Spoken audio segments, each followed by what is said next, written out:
ভাষাহীন ক্রন্দনে রাজ্য group D. আজ এতগুলো বছর পেরিয়ে গেল, তারা এখনও তাদের প্রতীক্ষায় অপেক্ষায় রয়েছে। আজকে তারা 890 দিন ধরে শুধুমাত্র ধর্ণা করছে। কলকাতা ধর্মতলা পরিণত হয়েছে ধর্ণাতলায়। এই পরিস্থিতি কেন? রাজ্য সরকার কি এই জিনিসটা দেখছে না, না দেখেও না দেখার ভান করছে? সোশ্যাল মিডিয়াতে বেরিয়ে আসছে রাজ্য গ্রুপ ডি চাকরি প্রার্থীদের ক্রন্দনের যে আরতি, সেইগুলো।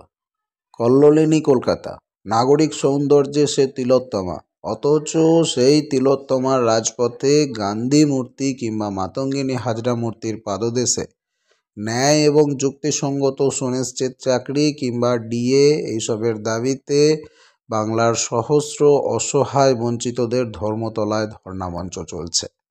লোকমুখে প্রচার এ যেন ধর্মতলা নয়, ধর্ণাতলা। বিভিন্ন মঞ্চ তাদের চুরি যাওয়া চাকরির দাবিতে এই পরিসরেই যন্ত্রণার আর্তনাদ বহিঃপ্রকাশ দিয়েছে। পরিবর্তনের সরকার, খেলা হবে না বিশ্বাস। প্রথম 10 বছর শাসনকালে একটা স্লোগান ভেসে বেড়ালো, হায় হায় সরকার, চাকরিটা দরকার। নিয়োগে দুর্নীতি, দুর্নীতি, দুর্নীতি। বাংলার সকল মানুষ ধারাবাহিক সংবাদ মাধ্যমের মধ্য দিয়ে অবগত। পাড়ার মোড়ে মোড়ে ঠেকে ঠেকে কান পাতলেই শোনা যায়। কঠোর ডানপন্থী মানুষও একলপ্তে স্বীকার করতে বাধ্য হয়েছেন, বাংলায় প্রথম প্রাক্তন শিক্ষামন্ত্রীর গচ্ছিত টাকার পাহাড়ও বৈদ্যুতিন সংবাদ মাধ্যমের মধ্য দিয়ে চাক্ষুষ করেছেন মানুষ। বিশ্বাস করুন, পরিবর্তনকামী জনগণ এইরকম পরিবর্তনের সরকার চায়নি। একথা বলাই যায়, স্বচ্ছ ও সততার পরিচায়ক যিনি, তিনি প্রতিটা দুর্নীতির প্রত্যক্ষ ও পরোক্ষ মদতপুষ্ট। আমরা বলিনি প্রাক্তন বনমন্ত্রী এক জনসভায় দুর্নীতির খতিয়ান উজাড় করে দিয়েছেন। ধিক, বেকারত্ব নিয়ে এই ছিনিবিনি, মানুষের বিশ্বাস নিয়ে এত ছেলেখেলা। এবারে আসা যাক রাজ্য গ্রুপ ডির কথায়।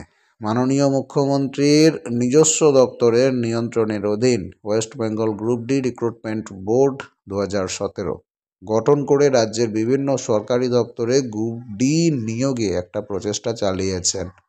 2016 সালের বিধানসভা নির্বাচনের প্রাক্কালে মাননীয় মুখ্যমন্ত্রীর ঘোষণা, 5 বছরে রাজ্য সরকারের বিভিন্ন দপ্তরে 60,000 গ্রুপ ডি নিয়োগ করা হবে।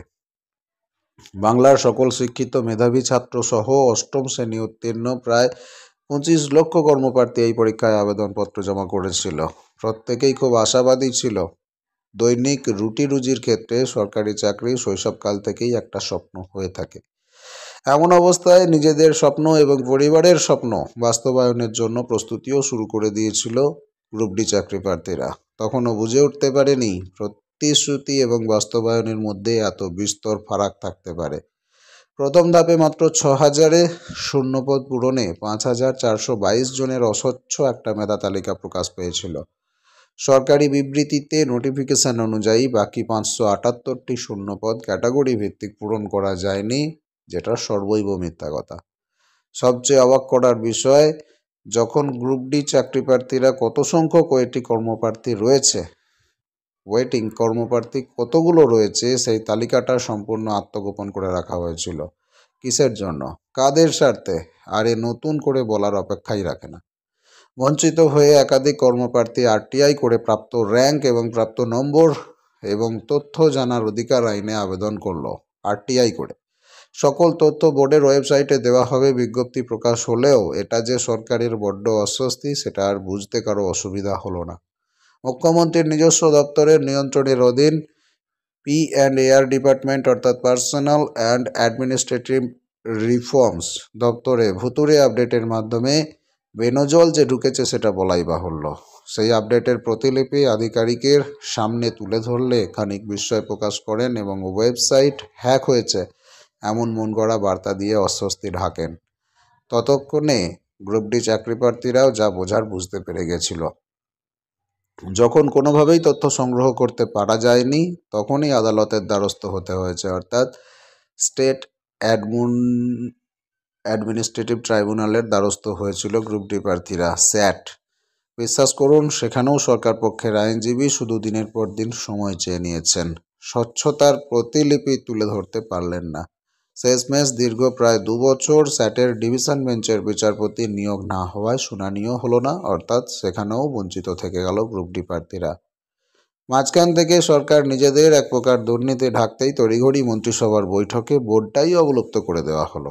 ইতিমধ্যে গ্রাম্য পরিবেশে বেড়ে ওঠা শহরের হাল হাকিকত কিংবা আইনি ম্যারপ্যাঁচ না বুঝে বুকে সাহস এবং মনোবল শক্ত করে একটা দিন বেরিয়ে পড়েছিল গ্রুপ ডি চাকরি প্রার্থীরা ন্যায্য চাকরির দাবিতে ডেপুটেশন কর্মসূচিতে। পথ চলাটা মসৃণ ছিল না। সাদা পোশাক পরিহিত কলকাতা পুলিশের রক্তচক্ষুকে উপেক্ষা করে প্রাপ্য চাকরি আদায় করার জন্য যখন যাচ্ছিল তারা, তখন দেখে সারা বাংলার অসহায় বঞ্চিত কর্মপ্রার্থী একে একে জড়ো হয়েছে। বিশ্বাস করুন, শুধুমাত্র ডেপুটেশন কপি দেওয়া কিংবা সেলস স্ট্যাম্প মেরে ছেড়ে দেওয়া ছাড়া আর কিছুই কাজ হয়নি। পরবর্তীতে ওয়েটিং থেকে কিছু জনের চাকরি হয়েছে হয়তো, তবে কাদের হয়েছে, কতজন হয়েছে সেই তথ্য সম্পূর্ণ অন্ধকারে রাখা হয়েছে। দেখতে দেখতে দিন অতিক্রান্ত। 2021 সাল আবার নির্বাচনী প্রচার, ডবল চাকরির প্রতিশ্রুতি। মুখ্যমন্ত্রীর বনগাঁ নির্বাচনী জনসভায় বক্তব্য দিয়েছিলেন, লিখিত এবং মৌখিক পরীক্ষায় উত্তীর্ণ চাকরি প্রার্থীদের সুনিশ্চিত চাকরির বন্দোবস্ত করা হবে। আবার পুনরায় আশার সঞ্চার হয়। না, এবারও সেই প্রতিশ্রুতিই হয়ে রইল। শহীদ মাতঙ্গিনী হাজরা মূর্তির পাদদেশে ধর্ণা কর্মসূচির 871তম দিনের গল্প। হকের চাকরির দাবিতে প্রাণপাত লড়াই চালু রয়েছে। পুলিশি বাধা উপেক্ষা করে ধর্ণা মঞ্চের পাশাপাশি সরকারের দৃষ্টি আকর্ষণ করার জন্য রাজপথে একাধিক মহামিছিল এবং বিক্ষোভ কর্মসূচি হয়েছে। পুলিশের অমানবিক নির্যাতনের শিকার হয়েছে। প্রায় 4-5 বার পুলিশি হেফাজতে থেকে ন্যায্য চাকরির অদম্য জেদে আবার একই লড়াই ফিরে এসেছে।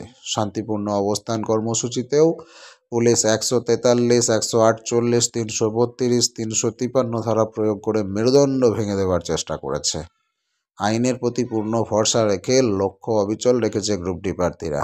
সরকারের এই দমন পীড়ন নীতিকে উপেক্ষা করে আজও ন্যায্য চাকরির দাবিতে অনড় তারা রয়েছে। দুর্নীতির বিরুদ্ধে আন্দোলন, নিয়োগের দাবিতে ধর্ণা, এই সমস্ত দিয়ে শুধুই বয়সটা বেড়ে চলেছে, আজও চাকরিটা জোটেনি। ভবিষ্যৎও ক্রমশ আঁধারে ডুবতে বসেছে। তাই অনেকেই হয়তো বাড়ি, গ্রাম, রাজ্য ফেলে পেটের দায়ে ভিন রাজ্যে পাড়ি দিয়েছেন। রুটি রুজির তাগিদে পরিবার ছেড়ে বাইরে থাকলেও মন কিন্তু ধর্ণা মঞ্চের প্রতি অটুট রয়েছে।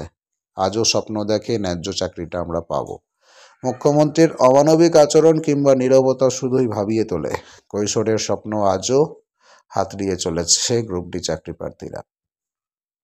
শিক্ষিত কর্মপ্রার্থীদের অধ্যবসায়ের কোনো মূল্যবোধ এই সরকারের কাছে নেই।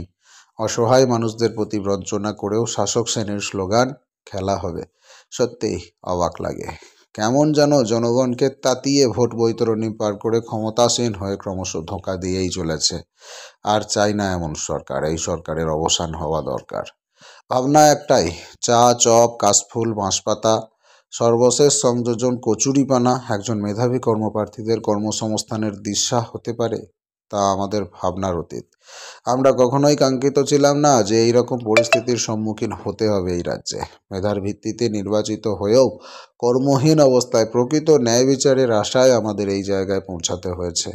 শুভবুদ্ধি সম্পন্ন সমাজের সর্বস্তরের মানুষের কাছে তাদের একটাই প্রশ্ন, সরকারি শূন্যপদ পূরণে তাহলে এক বিশেষ রাজনৈতিক দলের পরিপন্থী হয়ে উঠতে হবে? নতুন মেধা নয়, অর্থের বিনিময়েই হবে চাকরির নতুন দিশারি?